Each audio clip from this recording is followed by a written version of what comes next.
Assalamualaikum warahmatullahi wabarakatuh. Salam sejahtera untuk kita semua. Perkenalkan, nama saya Prihatina Jati. Saya adalah salah satu dosen tetap Sekolah Tinggi Manajemen IMI Jakarta.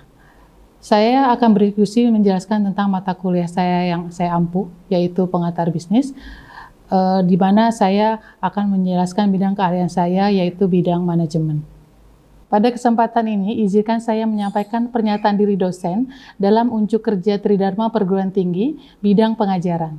Tujuan dari pemaparan kali ini adalah untuk memenuhi syarat dalam pemenuhan program sertifikasi dosen tahun 2023. Sesuai dengan amanat dan tujuan Tridharma Perguruan Tinggi, serta mengusung semangat Merdeka Belajar, Kampus Merdeka, bidang pendidikan dan pengajaran, penelitian, serta pengembangan pengabdian kepada masyarakat yang diemban oleh dosen. Dalam bidang pengajaran, saya senantiasa berupaya mendorong mahasiswa untuk mampu berpikir secara kreatif dan membangun minat mereka untuk berinovasi, sehingga mereka dapat membangun kreativitas yang mereka miliki. Dengan demikian, saya harus bisa memperhatikan kebutuhan dan minat mereka. Dengan pembelajaran visual melalui tayangan video, diharapkan mahasiswa dapat mudah memahami apa yang saya ajarkan, dan proses pembelajaran menjadi lebih menarik karena timbul banyak pertanyaan terkait video tersebut, sehingga dosen dan mahasiswa saling bersinergi.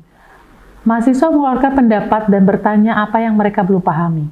Aktif mengikuti perkuliahan, sebagai dosen saya mengarahkan dan membimbing mereka, serta menstimulus ide dan gagasan agar dapat muncul pada diri mereka, sehingga mereka menjadi pribadi yang mandiri dan mampu bersaing di era globalisasi, serta mampu menjadi lulusan yang bisa diterima di masyarakat dan siap di dunia kerja.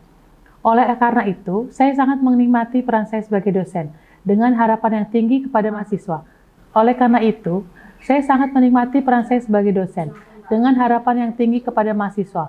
Maka saya melakukan komunikasi yang baik dengan mahasiswa, komunikasi dua arah yang menyenangkan, sehingga saya dapat mentransfer ilmu yang saya miliki dengan baik, menjadi dosen yang kreatif dan inovatif, sehingga mahasiswa pun tetap bersemangat dalam perkuliahan. Pada kesempatan ini, saya akan menjelaskan pemaparan materi. Yang pertama adalah deskripsi mata kuliah, yang kedua pencapaian pembelajaran atau CPMK, yang ketiga materi pembelajaran, yang keempat metode pembelajaran, yang kelima sistem penilaian dan indikator penilaian, serta yang keenam cuplikan rekaman video pembelajaran daring. Deskripsi yang pertama adalah mata kuliah pengantar bisnis berbobot 3 SKS. Mata kuliah ini dilaksanakan pada semester ganjil atau semester 1. Sebelum dimulai perkuliahan, biasanya saya akan memberikan kontrak perkuliahan yang akan saya sampaikan di awal perkuliahan kepada mahasiswa, di mana di dalamnya tercantum RPS dan materi yang akan saya sampaikan pada satu semester tersebut.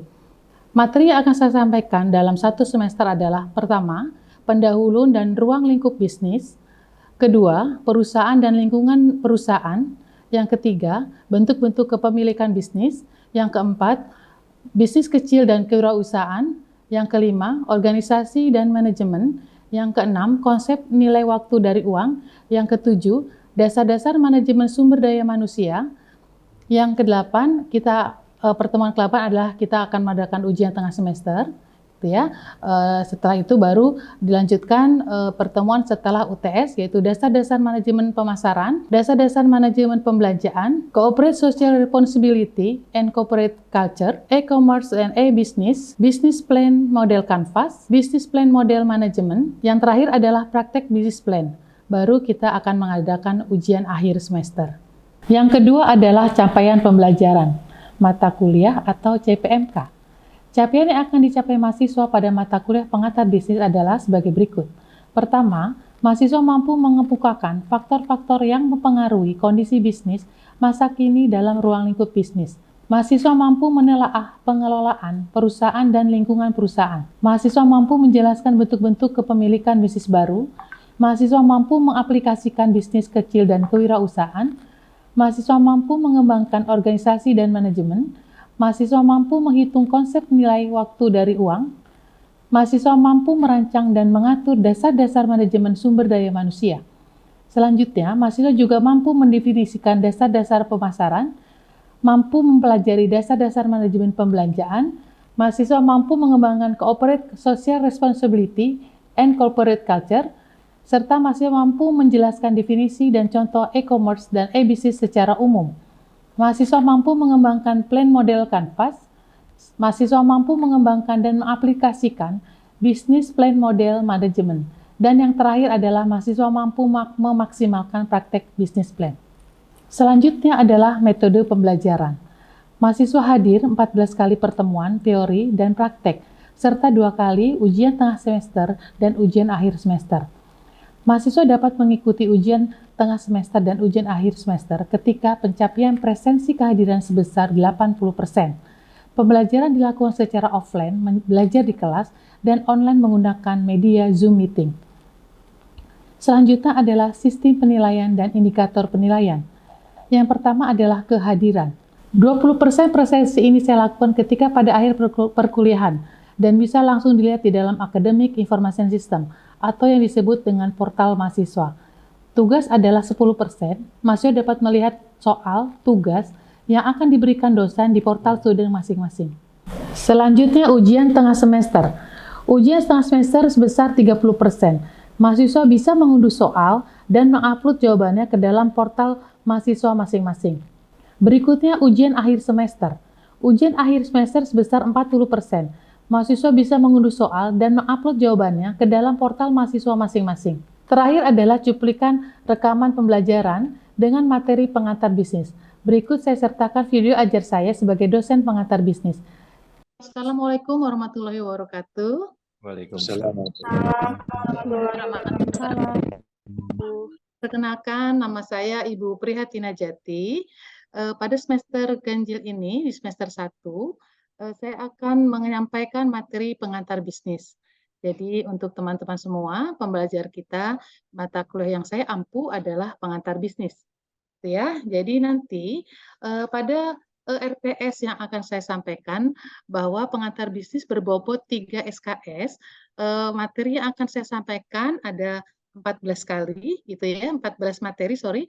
Pertama adalah pendahuluan dan ruang lingkup bisnis, yang kedua perusahaan dan lingkungan perusahaan, yang ketiga bentuk-bentuk kepemilikan bisnis, yang keempat ada bisnis kecil dan kewirausahaan, yang kelima ada organisasi dan manajemen, yang keenam ada konsep nilai waktu dan uang, yang ketujuh ada dasar-dasar manajemen sumber daya manusia. Nanti kita yang kedelapan ada ujian tengah semester UTS. Ya. Selanjutnya setelah UTS kita akan mempelajari ada dasar-dasar manajemen pemasaran, dasar-dasar manajemen pembelanjaan, corporate social responsibility and corporate culture, ada e-commerce dan e-business. Di pertemuan ke-12 kita belajar tentang business plan model Canvas. Yang ke-13 ada business plan model management. Nanti yang terakhir kita belajar praktek business plan. Baru kita akan melaksanakan ujian akhir semester. Baik, kita lanjutkan untuk penyampaian materi. Ya, pertama adalah pengertian bisnis. Bagaimana kita harus bisa memahami apa itu bisnis. Ya, jadi kalau kita bicara tentang bisnis, berarti bisnis adalah keseluruhan dari aspek kegiatan untuk menyalurkan barang melalui saluran yang produktif, dimulai dengan membeli barang mentah, bahan baku, sampai menjadi barang jadi atau siap pakai. Jadi itulah proses keseluruhan kalau kita bicara bisnis gitu ya, bagaimana produktivitas pembelian barang mentah kita proses menjadi barang jadi. Yang kedua adalah bisnis juga merupakan proses sosial yang dilakukan oleh setiap individu atau kelompok melalui proses penciptaan dan pertukaran kebutuhan serta keinginan akan suatu produk tertentu yang memiliki nilai atau memperoleh manfaat atau keuntungan. Ya, jadi itu yang kita akan pelajari apa itu pengertian bisnis. Jadi kalau kita bicara dengan bisnis gitu ya, jadi teman-teman apa sih bisnis gitu? Apa bisnis itu punya daya tariknya gitu ya? Jadi ini selain pengertian bisnis tadi, kita akan belajar mengetahui apa sih daya tarik bisnis gitu ya. Jadi daya tarik bisnis adalah keberhasilan pelaku bisnis menjadi salah satu daya tarik bagi orang lain untuk menekuni profesi bisnis. Jadi di sini saya mengajak teman-teman mahasiswa untuk belajar bisnis. Bagaimana seorang yang berhasil dalam melakukan kegiatan bisnis, gitu ya. Jadi dalam suatu kegiatan bisnis orang akan tertarik dan akan menekuninya sehingga menjadi suatu profesi pada diri orang tersebut, gitu ya. Jadi kalau teman-teman merasa punya jiwa bisnis, mari kita sharing, kita apa namanya bertukar pikiran, bertukar pendapat gitu ya. Bagaimana sih kita menekani bisnis gitu ya? Kebetulan saya juga mempunyai kegiatan bisnis di rumah, sehingga saya juga sedikit punya pengalaman mengenai apa itu bisnis gitu ya. Jadi kita bisa sharing. Jadi banyak sekali yang bisa kalian kerjakan dalam menekuni dunia bisnis gitu ya. Jadi kalau sekarang teman-teman mungkin bisa memanfaatkan teknologi gitu ya untuk belajar bisnis, itu juga bisa ditekuni sebagai suatu profesi. Ya, kita lanjutkan pengenalan bisnis tadi. Jadi apa namanya suatu bisnis, suatu lembaga yang menghasilkan barang dan jasa yang dibutuhkan oleh masyarakat. Jadi kita dalam melakukan kegiatan bisnis, kita bisa mengetahui apa sih yang dihasilkan atau jasa yang dibutuhkan oleh masyarakat. Gitu ya. Jadi dalam pengertian bisnis kita juga akan mengetahui pendapat para ahli gitu ya. Jadi ada serangkaian aktivitas atau kegiatan yang berhubungan dengan penjualan dan pembelian barang atau jasa yang dilakukan dengan berulang-ulang secara konsisten, itu menurut Peterson and Plowman. Ada Profesor Leisure Eridikse adalah suatu bentuk kegiatan aktivitas yang bertujuan utamanya adalah untuk memperoleh keuntungan bagi yang mengusahakan atau berkepentingan dalam kelangsungan kegiatan atau aktivitas tersebut. Jadi ini itulah menurut pendapat mereka. Bagaimana seorang yang melakukan kegiatan bisnis otomatis dia akan berharap mencapai tujuan untuk memperoleh keuntungan. Ya, di dalam sejarah perkembangan bisnis, ada kegiatan bisnis terbatas pada bidang yang sangat kecil, ada terjadinya revolusi industri, ada muncul penggunaan teknologi dan tenaga kerja yang menerima upah, ada ekonomi bertambah pesat dan muncul kegiatan perdagangan. Ini adalah bagaimana secara pegang bisnis ya. Mengapa bisnis penting? Nah, ini yang memang harus teman-teman ketahui bahwa memang kenapa sih kita memerlukan suatu kegiatan bisnis gitu ya? Karena untuk pertama untuk memenuhi kebutuhan dan keinginan manusia serta untuk memperoleh keuntungan. Nah, ini yang kenapa orang melakukan kegiatan bisnis. Ya, jadi ada tujuan kegiatan bisnis, pertama untuk perusahaan gitu ya. Perusahaan itu didirikan, kenapa sih perusahaan didirikan? Pertama untuk keuntungan atau mendapatkan profit, pengadaan barang dan jasa, kesejahteraan pemilik faktor produksi dan masyarakat, full employment, perusahaan keberadaan perusahaan dalam jangka panjang, kemajuan atau pertumbuhan prestis dan prestasi. Jadi setiap perusahaan mempunyai tujuan masing-masing dalam mendirikan perusahaan, bagaimana masing-masing pelaku bisnis melakukan perkembangan dalam bisnisnya gitu ya, baik dalam pengadaan barang, apa pengadaan jasa dan sebagainya. Nah, kalau ditanya tujuan misi pada diri pebisnis, gitu ya, mungkin dari teman-teman mahasiswa ada yang ingin penasaran apa sih keuntungan kalau kita apa belajar bisnis gitu ya. Pertama ingin mencukupi berbagai kebutuhannya. Ya enggak? Ketika kita bicara kebutuhan, maka kita akan berpikir apa sih yang membuat kita cuan atau membuat kita untung gitu ya.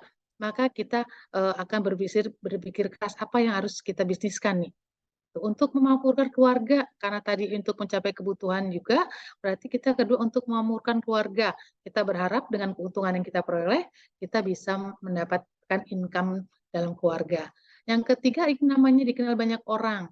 Ya, sekarang banyak teknologi sosial, media sosial gitu ya, sehingga apa bisnis itu bisa dilakukan di TikTok mungkin ya sekarang teman-teman bisa lihat live show orang-orang yang menjual sesuatu barang dengan TikTok, apa Instagram, Facebook dan sebagainya. Karena ingin menjadi penerus usaha keluarga. Nah, ini bagi teman-teman yang mungkin punya bisnis keluarga dan ingin diteruskan bisa juga dijadikan apa tujuan bisnis kalian. Ingin mencoba hal baru. Nah, biasanya kita hanya monoton misalkan melakukan kegiatan yang biasa-biasa aja gitu, yang sudah kerja kerja aja. Nah, kita ingin sesuatu yang beda dalam hidup kita. Makanya kita mencoba bisnis baru. Kita ingin, ternyata saya eh, menjual sesuatu ini untung juga, lumayan nih. Berarti bisa saya punya jiwa bisnis nih gitu ya. Jadi saya bisa mengembangkan jiwa bisnis saya. yang selanjutnya ingin memanfaatkan waktu luang. Nah, seperti itu. Jadi ada orang juga yang waktu luangnya banyak gitu ya, sehingga apa namanya bisa juga apa berusaha untuk berbisnis gitu ya. Waktu saya luang banyak, Sabtu Minggu bisa nih saya jualan apa membantu bisnis orang tua saya misalkan gitu. Atau oh ya ibu saya pinter bikin kue, saya bisa nih jualan ada bazar di Sabtu atau Minggu gitu ya. Jadi bisa memanfaatkan waktu luang. Ingin punya usaha sendiri dan tidak bekerja pada orang lain. Nah, teman-teman yang sekiranya ingin menjadi pebisnis, yang selama ini menjadi karyawan, ingin punya usaha sendiri, maka ini bisa menjadi suatu tujuan gitu ya. Jadi ingin punya usaha sendiri. Yang terakhir ingin mencari simpati kalau misalkan memang apa simpatik itu diperlukan. Jadi memang seperti itu yang diharapkan dalam tujuan bisnis. Ya. Selanjutnya, mengapa belajar bisnis? Karena karir di masa depan. Membuka bisnis sendiri atau berwirausaha. Pengendalian masalah sosial. Ini bisa menjadikan suatu hal yang tadi sudah disampaikan tujuan bisnis. Ketika kita tidak ingin apa namanya bekerja dengan orang lain, kita memanfaatkan talenta kita sebagai seorang pebisnis gitu ya, kita mencoba hal baru, kita ingin mempunyai tujuan hidup baru gitu ya, kita tidak ingin terikat aturan gitu, aturan kerja, kita ingin membuat aturan itu sendiri, maka kita ingin berkarir di masa depan dalam berbisnis. Nggak apa-apa, memang orang berbisnis dari nol, tapi kita punya ilmunya gitu ya, jangan sampai modalnya modal nekat, nanti apa modalnya habis. Jadi harus kita punya tujuan dulu, kita belajar dulu ilmu manajemen dalam di apa perkuliahan, kita tahu bisnis itu apa, sehingga kita bisa berpikir, saya ingin terus bekerja dengan orang lain atau karir saya ingin berbisnis. Ketika peluang itu saya dapat, saya akan menggunakan peluang itu dengan sebaik-baiknya. Itu ya, jadi siapa tahu nih Mbak Ria atau Mbak Gloria ada kesempatan gitu ya. Jadi ada kesempatan bisnis di daerahnya, mungkin pasokan aqua atau pasokan minum atau apa kurang gitu. Atau teman-teman punya apa namanya perlu untuk pulsa dan sebagainya. Bisa bisnis kecil-kecilan. Tapi ingat, selama bisnis itu kita senangi, gitu ya, itu bisa menjadi suatu hal yang lebih menyenangkan. Jadi ada juga, saya hobinya apa nih, gitu. Kalau anak saya di rumah dia hobinya K-popers gitu ya, apa Korea-Korea gitu. Nah, dia mengembangkan bisnis. Saya juga, oh ternyata anak saya punya bakat bisnis. Dia mengembangkan apa merchandise gitu ya, ada gantungan kunci, apa-apa. Ternyata alhamdulillah mulai berkembang sedikit. Dia sudah buka pameran di Smesco dan sebagainya. Nah, sekarang sudah mulai nih tidak meminta uang saku apa secukupnya saja mah, kami punya tabungan. Nah, itulah ketika kita memulai suatu bisnis hal yang baru sesuai dengan hobi kalian masing-masing, kayaknya lebih enjoy, lebih menyenangkan. Nah, kedepannya mungkin juga teman-teman yang sudah punya background ilmu manajemen bisa berbisnis sendiri, bisa punya peluang membuka bisnis atau berwirausaha.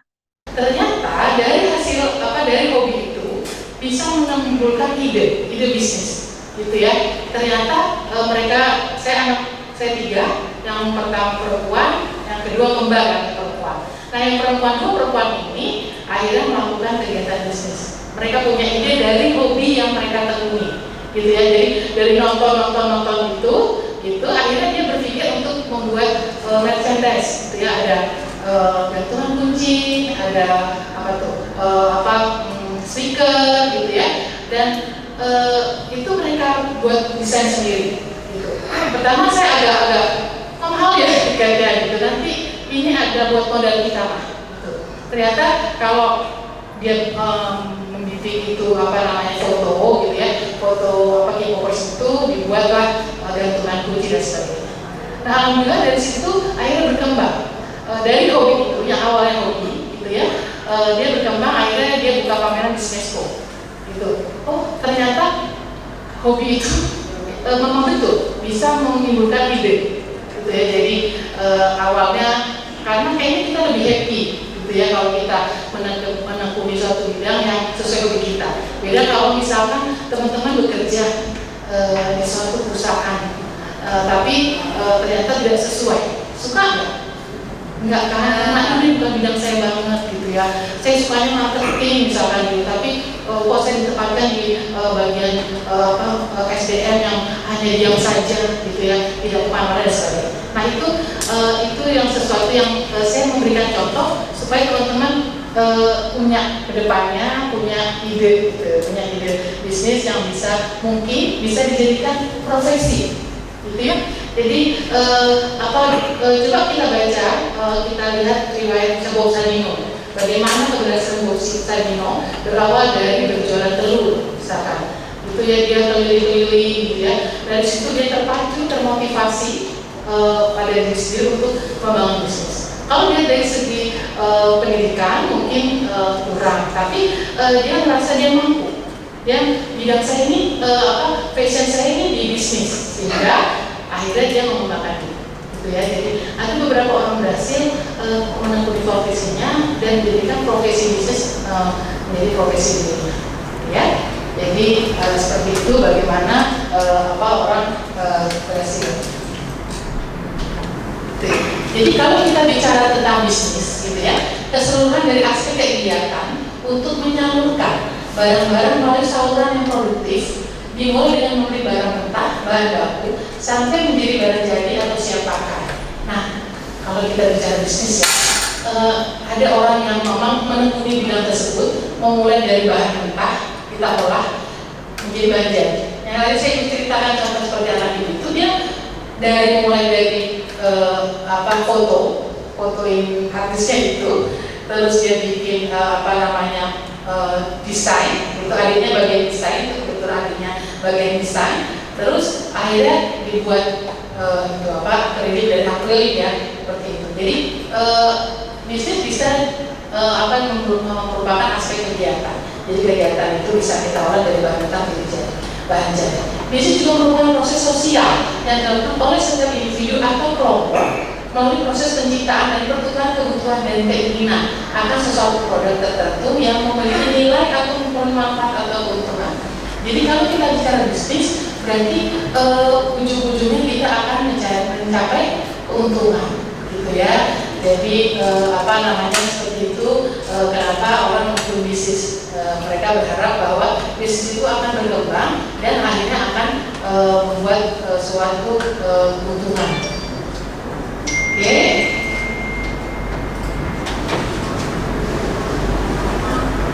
Kalau kita bicara pengertian bisnis, jadi bisnis ada suatu kegiatan usaha individu yang terorganisir untuk menghasilkan menjual barang dan jasa guna mendapatkan keuntungan dalam memenuhi kebutuhan masyarakat.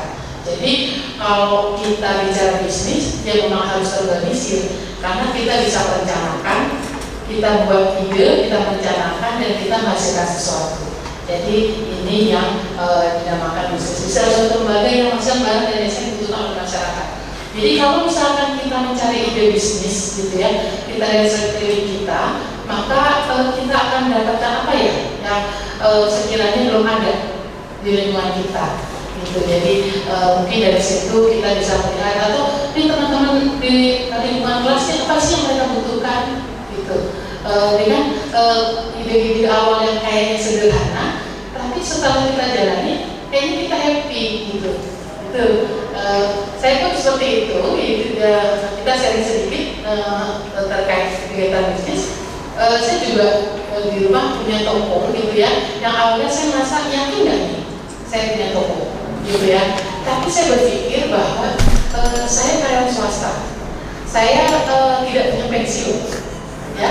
Jadi saya berpikir saya kedepannya saya harus punya side job, saya harus punya bisnis tambahan, sehingga nanti kedepannya di saat saya sudah ingin istirahat, gitu ya, saya ingin di rumah, saya bisa melanjutkan bisnis. Jadi saya buka toko di rumah, dekat rumah, gitu ya, bukan di rumah pribadi tapi dekat rumah. Nah, di situ awalnya, tapi saya yakin waktu itu suami sempat nggak yakin bisa nggak. Akhirnya saya pikir saya suka manajemen, gitu kan, masa nggak bisa? Gitu, kita sudah belajar kok ilmu manajemennya, gitu dalam bisnis dan sebagainya. Jadi akhirnya dan kayaknya saya suka gitu berkomunikasi dengan orang lain, bertemu dengan orang lain, bersosialisasi dengan orang lain. Saya pikir itu suatu yang menyenangkan, gitu ya. Terus saya suka juga belanja, gitu belanja. Dengan belanja maka saya bisa menyalurkan bakat saya juga nih, tapi bakatnya positif, tapi belanja untuk kebutuhan toko saya, gitu ya. Jadi itu yang awalnya. Sampai sekarang dari 2010 alhamdulillah sudah berjalan. Dan karena lingkungan rumah berkembang gitu, penduduknya semakin banyak, ya alhamdulillah saya punya 2 karyawan.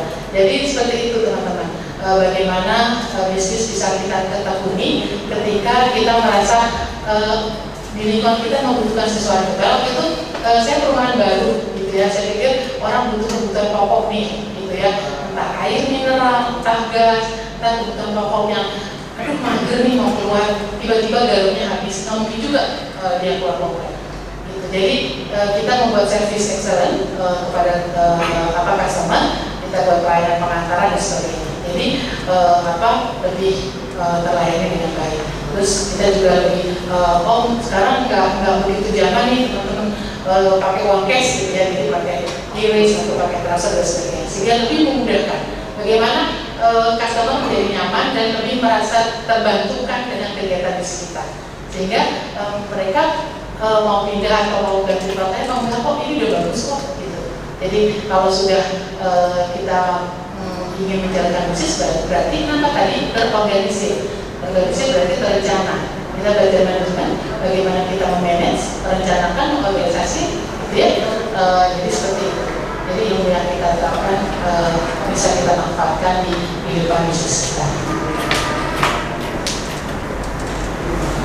Oke, ini kita mengapa belajar bisnis, gitu ya. Jadi kalau misalkan kita bicara mengapa belajar bisnis, karir di masa depan, banyak orang tadi yang saya sampaikan contohnya gitu, orang yang berhasil karirnya di dunia bisnis, gitu ya. Banyak kan sekarang teman-teman yang masih generasi milenial yang berhasil gitu ya, masih muda, sudah usia gojek dan sebagainya, itu generasi muda yang berani untuk membuka usaha bisnis sendiri, gitu ya, membuka bisnis sendiri, berusaha dan mengendalikan masa sosial. Ini adalah mengapa sih kita belajar bisnis, gitu, ya. Jadi awalnya tadi yang seperti diceritakan.